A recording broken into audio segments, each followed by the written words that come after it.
Welcome to சித்தூஸ் clip Tamil. நல்ல ஒரு சுவையான சிக்கன் கிரேவி. ஒரு 10 நிமிஷம் டைம் இருந்தால் போதும்.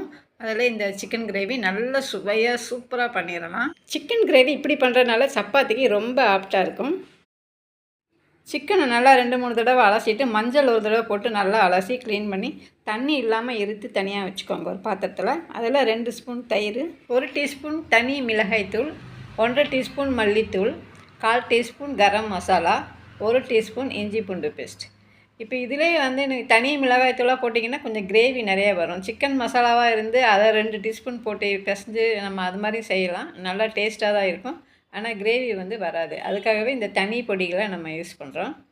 இப்போ ஸ்பூனில் பிசைஞ்சு வச்சா அவ்வளோ சரியாகாது. கை வச்சு நல்லா எல்லா பக்கமும் உப்பு, காரம், இதெல்லாம் இஞ்சி பூண்டு பேஸ்ட்லாம் படுற மாதிரி நல்லா பிசைஞ்சு வச்சிடணும். பிசைஞ்சு இதை ஒரு மூடி போட்டு தனியாக வச்சுருங்க. நம்ம இந்த வெங்காயம் தக்காளியெல்லாம் வணக்கிறதுக்குள்ளே அது வரைக்கும் இது கொஞ்சம் நேரம் மேரினேட் ஆகும்.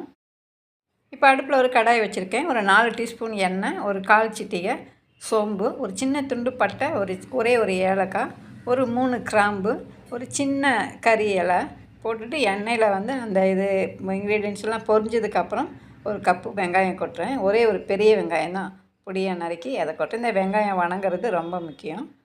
கொஞ்சமாக கருவேப்பிலை, கொத்தமல்லி அதில் போடுறேன். வெங்காயம் பாருங்கள் இந்த அளவுக்கு சாஃப்டாகணும். போட்டுட்டு நல்லா அதையும் வதக்கிட்டு தக்காளி, ஒரே ஒரு பெரிய தக்காளி அதையும் இதில் கலந்து இது பண்ணிக்கலாம். இது எல்லாமே நீங்கள் ஃப்ளேம் அதிகமாக வச்சுட்டே பண்ணலாம். நம்ம சீக்கிரமாக ஒரு 10 நிமிஷத்தில் பண்ணுறது தான் இது. அது வணங்குறதுக்காக கொஞ்சமாக உப்பு போடுறேன். அதுக்கப்புறம் நம்ம மேரினேட் பண்ணி வச்சுருக்கோம்ல அந்த சிக்கனை இதில் கலந்துடலாம். நம்ம இஞ்சி பூண்டு மசாலா எல்லாமே இதில் போட்டுட்டோம். அதனால இந்த வெங்காயம் தக்காளி மட்டும் வணங்குனா போதும். மசாலா கலக்கும் போது மஞ்சத்தூள் போட்டு கலக்கல, அதனால் நான் இப்போ மஞ்சத்தூள் போடுறேன்.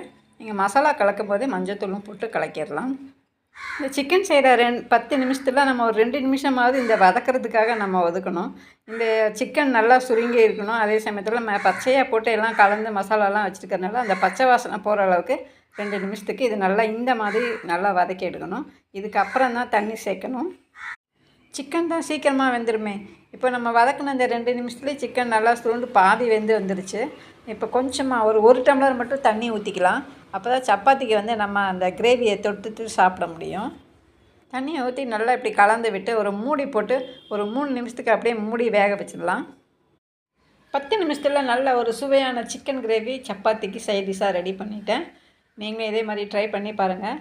உங்களுக்கு பிடிச்சிருந்தால் லைக் கொடுங்க, சப்ஸ்கிரைப் பண்ணுங்கள், ஷேர் பண்ணி விடுங்க. தேங்க்ஸ் ஃபார் வாட்சிங்.